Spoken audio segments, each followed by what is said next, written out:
তো hello guys, welcome back to my channel. তো guys আজকে আমার বাড়িতে আমি একটা ভিডিও বানাচ্ছি। গাইস তোমাদেরকে একটা কথা বলবো যে আমার 15 বছর হয়ে গেলে আমার থেকে আর তোমরা শর্টস পাবে না।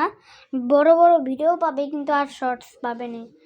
কিন্তু আমি বলে রাখলাম আগে 15 বছর হলে আমি তোমাদেরকে আর শর্টস দিতে পারবো না, কারণ তারপর থেকে আমার ইউটিউব করা চলবে না। কিন্তু আমি তোমাদেরকে বড় ভিডিও দিতে পারবো।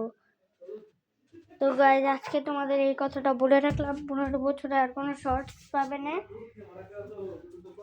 চলো অন্য ঘরে যাওয়া যাক। সেখানে একটা তুলাই আমরা সেটা দিয়ে পরে হেডশট মারলাম গাইজ। উড়ি বাবা রে গাইজ, মারলাম একটা হেডশট। গাইজ খুব জোরে পালালো। তো আজকের ভিডিও এটুকুই। আমাদের কি বললাম, আমার 15 বছর হলে আমি আর ভিডিও বানাবো না। তো বাই বাই, পরের ভিডিওতে দেখা হবে।